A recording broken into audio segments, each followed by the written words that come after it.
ಇಲ್ಲ, ಅದು ಯಾವುದು ಅವರು ನಮ್ಮ ಹತ್ರ ಹೇಳ್ಕೊಳ್ಳಿಲ್ಲ. ಆಕ್ಚುಲಿ ಅವ್ರು ಯಾವತ್ತು ಅವರ ಪರ್ಸನಲ್ ಲೈಫಲ್ಲಿ ಏನ್ ನಡೀತಾ ಇತ್ತು ಅದನ್ನ ಸೆಟ್ಟಿಗೆ ತಂದೇ ಇಲ್ಲ. ಇನ್ಫ್ಯಾಕ್ಟ್ ಈ ವಾಸ್ ವೆರಿ ಪ್ರೊಫೆಷನಲ್. ನೀಟಾಗಿ ಶೂಟಿಂಗ್ ಮಾಡೋಣ, ಕರೆಕ್ಟಾಗಿ ಮುಗಿಸ್ಕೊಳ್ಳೋಣ, ಯಾಕಂದ್ರೆ ಆಲ್ರೆಡಿ ಇಷ್ಟು ಲೇಟ್ ಆಗಿದೆ, ಬೇಗ ರಿಲೀಸ್ ಮಾಡೋಣ ಸಿನಿಮಾ ಅನ್ನೋದೇ ಇದ್ದಿದ್ದು.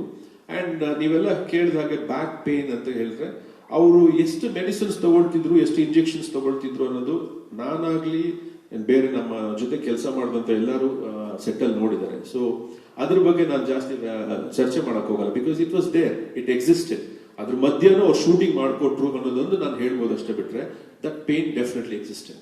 Prakash sir, Ravi TV network ಇಂದ ಸರ್, ಈ ಸಿನಿಮಾ ಎಷ್ಟು ಥಿಯೇಟರ್ ಅಲ್ಲಿ ನೀವು ರಿಲೀಸ್ ಮಾಡ್ತಾ ಇದ್ದೀರಾ? ಒಂದು ಈ ಸಿನಿಮಾ ಮತ್ತೆ ಈ ಸಿನಿಮಾ ಈಗಾಗಲೇ ಬಿಸ್ನೆಸ್ ವೈಸ್ ಅಂತ ಬಂದಾಗ ನಾವು ಈಗಾಗಲೇ ಸಾಕಷ್ಟು ಕೆಲವೊಂದು ಸುದ್ದಿಗಳು ಅಂದ್ರೆ ಯಾವುದೇ ಅಂದ್ರೆ ಡಿಸ್ಟ್ರಿಬ್ಯೂಷನ್ ಕಡೆಯಿಂದ ಅಂದ್ರೆ ನೀವು ಒಂದು ರೇಟ್ನ ಕೋಟ್ ಮಾಡಿರ್ತಾ ರೇಟ್ ಬಂದಿಲ್ಲ, ಸೊ ಓವರ್ ಆಲ್ ನೀವೇ ಇದು ಮಾಡ್ತೀರಿ ಅಂತ ಅದೊಂದು ಬಿಸ್ನೆಸ್ ವೈಸು ಮತ್ತೆ ಡಿಜಿಟಲ್ ಅಪ್ರೋಚ್ ಇರ್ಬೋದು, ಚಾನೆಲ್ ಅಪ್ರೋಚ್ ಇರ್ಬೋದು, ಯಾವ ರೀತಿ ನಿಮಗೆ ಹೆಲ್ಪ್ ಆಗ್ತಾ ಇದೆ? ಬಟ್ ದರ್ಶನ್ ಅವರ ಅನುಪಸ್ಥಿತಿಯಲ್ಲಿ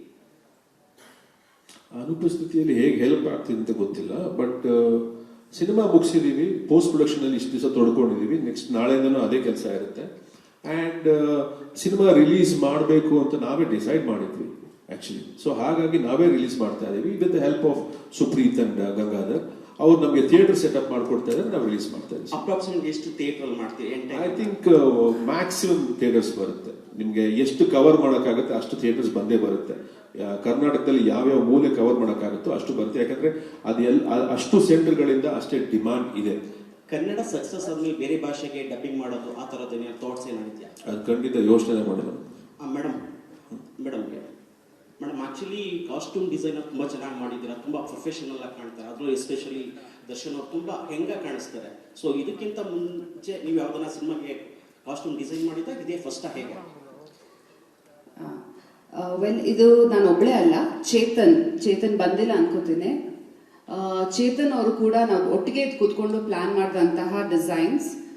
ಅಂಡ್ ಪ್ರಕಾಶ್ ಸರ್ ಯಾವಾಗ ಫಸ್ಟ್ ಕೂತ್ಕೊಂಡು ಓಕೆ ಇದು ಕ್ಯಾರೆಕ್ಟರ್ ಈ ತರ ಬೇಕು ಅಂತ ಡೀಟೇಲ್ಡ್ ಆಗಿ ನಾವೆಲ್ಲ ಇನ್ಫಾರ್ಮೇಶನ್ ತಗೊಂಡು ನಾನು ಚೇತನ್ ಕೂತ್ಕೊಂಡು ಒಂದು ಸ್ಕೆಚ್ ಮಾಡಿ, ಆಮೇಲೆ ಪ್ರತಿಯೊಂದು ಕಾಸ್ಟ್ಯೂಮ್ ಅಲ್ಲೂ ಒಂದು ಥಾಟ್ ಹೋಗಿದೆ, ಏನಕ್ಕೆ ಅಂತ ನೀವು ಸಿನಿಮಾದಲ್ಲಿ ನೋಡಿದ್ರೆ ಗೊತ್ತಾಗುತ್ತೆ.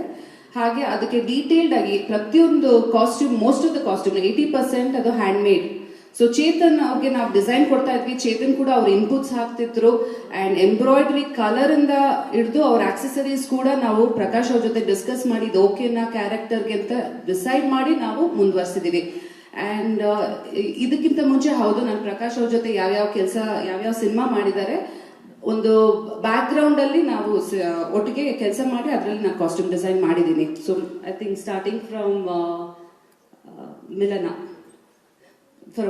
ಮಿಲನ ಇಂದ ನಾನು ಜೊತೆಗೆ ನಿಂತು ಅವ್ರ ಕಾಸ್ಟ್ಯೂಮ್ಸ್ ಎಲ್ಲ ಅಂದ್ರೆ ಹೆಲ್ಪ್ ಮಾಡ್ತಿದ್ದೆ ಮುಂಚೆ. ಬಟ್ ಇಲ್ಲಿ ನಾನು ಫುಲ್ ಫ್ಲೆಜ್ ಆಗಿ ಚೇತನ್ ಜೊತೆ ಇನ್ವಾಲ್ವ್ಮೆಂಟ್ ಆಗಿದೆ.